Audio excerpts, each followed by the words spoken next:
বাংলাদেশ আমরা স্পষ্ট করে বলতে চাই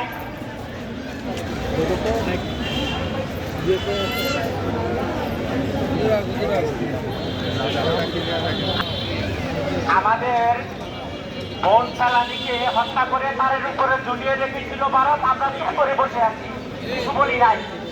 কিছুদিন আগে চট্টগ্রামে আমার ভাই আলিমকে শহীদ করা হয়েছে, আমরা কিছু বলি নাই। এখন আবার মমতা ব্যানার্জি বলতেছে বাংলাদেশের মধ্যে শান্তিরক্ষী বাহিনী পাঠানোর জন্য। এখানে সংখ্যালঘুরা নির্যাতনের শিকার হচ্ছে।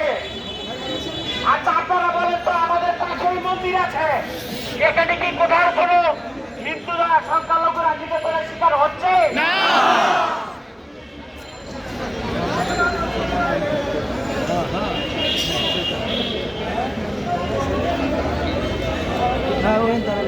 সময়ের পরে দোয়া করবো ইনশাল্লাহ। লম্বা কোনো বক্তব্য দেওয়ার কোনো সুযোগ এখানে নাই, শুধু দু একটি কথা বলবো, এরপরে দোয়া করবো। তার আগে যেহেতু অনেক রাজনৈতিক সামাজিক বিভিন্ন দায়িত্বশীল ব্যক্তিবর্গরা এখানে উপস্থিত হয়েছেন, অত্র টিকাটরি মসজিদের প্রায় 25 বছরের সভাপতি, আমাদের সকলের প্রিয় বা পরিচিত আমাদের আরিফ ভাই, তিনিও অনেক ব্যস্ততার মধ্যে অনেক দূর থেকে আসছেন। আমি অনুরোধ করবো আরিফ ভাইকে 2 মিনিট একটু। আচ্ছা ঠিক আছে, ধন্যবাদ সবাইকে। অনেক ভাইয়ের এখানে আসছেন, সবার জন্য আমরা দোয়া করি। প্রিয় ভাই সকল, আমরা এখানে কেন জমায়েত হয়েছি বা কেন অবস্থান করতেছি আপনারা জানেন। সবার আগে আমরা মুসলমান, বলেন আমরা কি? আমরা কি মুসলমানের যত কাজ আছে এর মধ্যে অন্যতম কাজ হলো মাতৃভূমির বিরুদ্ধে কেউ যদি ষড়যন্ত্র করে তার বিরুদ্ধে লড়াই করা মুমিনের কাজ। বলেন ঠিক কিনা? আমাদের রাসূল শিক্ষা দিয়েছেন মাতৃভূমিকে মহব্বত করা। কে কোন দল, কে কোন মত, তার কি সিদ্ধান্ত সেটা ব্যক্তিগত বিষয়, কিন্তু দেশের ক্ষেত্রে আমরা সবাই একমত। আমার দেশের বিরুদ্ধে কেউ চক্রান্ত করবে, আমার দেশের বিরুদ্ধে কেউ ওইভাবে চক্রান্ত করবে, আমরা মুসলিম হিসেবে, জনতা হিসেবে কখনো মেনে নিব না। ঠিক কিনা? আজকে জুমার নামাজের পরে আমি সবাইকে অনুরোধ রাখতে চাই, আমাদের পার্শ্ববর্তী রাষ্ট্র ভারত যদি কখনো এই বাংলার দিকে কোন নজরে তাকায়, বাংলার এক ইঞ্চি জমি দখল করার জন্য তারা কোনো চিন্তা করে সিদ্ধান্ত নিতে হবে। এই ভারত যদি সিদ্ধান্ত নেয় বাংলাকে নিয়ে কোনো কোন চিন্তা করে, ভারত খানখান হয়ে যাবে। ভারত চিন্তা করতেছে বাংলাদেশ দখল করবে, আমরা চিন্তা করতেছি আমাদের আসাম, আমাদের ত্রিপুরা, আমাদের কলিকাতা আমরা দখল করব।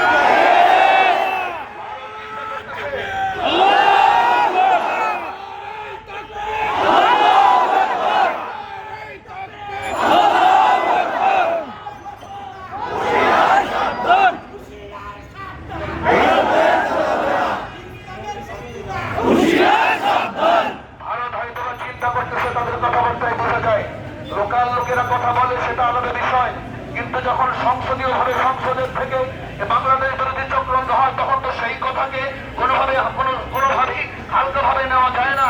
ভারতকে হুঁশিয়ার করে দিতে চাই, বাংলাদেশ একটা মুসলিম দেশ, এদেশে অন্য ধর্ম যারা আছে শান্তিতে তারা থাকতেছে, একটা মুসলিম দেশের অন্যতম পরিচয়।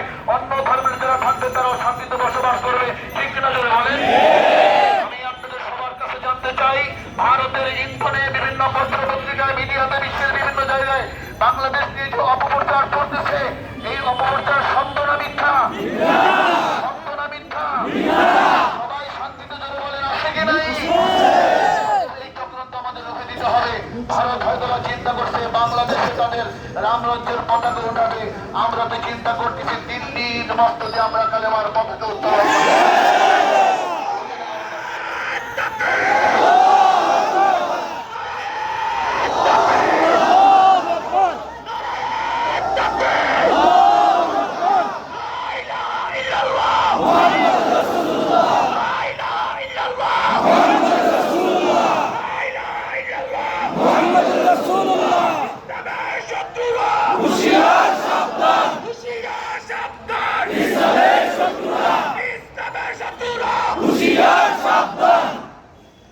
আমরা কোন প্রতিশোধে যাইনি, আমরা অপেক্ষা আছি তাদের সুষ্ঠু এবং সুন্দর বিচারের অপেক্ষা আছি। ঠিক কিনা জোরে বলেন?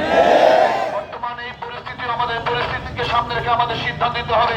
আমরা যেহেতু মুসলমান, কোন বিধর্মীদের, কোন হিন্দু, বৌদ্ধ, খ্রিস্টান, অন্য ধর্মের যারা আছে তাদের কোন ধর্মীয় উপাসনায় কোন আক্রমণ ভাঙচুর আমরা কখনো যাবো না। ঠিক আছে তো কথাই?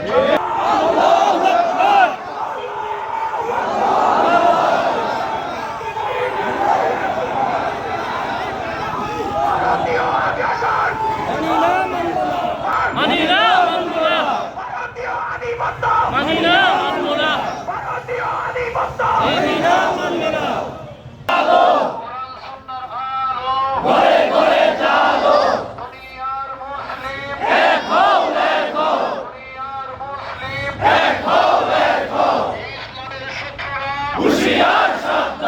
ইসলামের শত্রুরা ইসলামের শত্রুরা মানি না ভারতীয় আধিপত্য ভারতীয়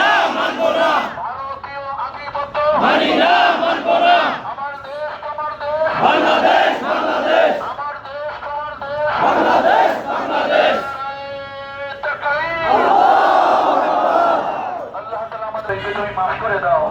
আল্লাহ দোয়ার নামাজের পরে মসজিদের মধ্যে দোয়া না করে আমরা খোলা আকাশের নিচে হাত তুলেছি। আল্লাহ আল্লাহ এরকম এখানে কখনো হয়নি। আল্লাহ তুমি খোলা আকাশের নিচে হাত তুলে তোমার দরবারে ফরিয়াদ করতেছি, তুমি আমাদের সবাইকে মাফ করে দাও।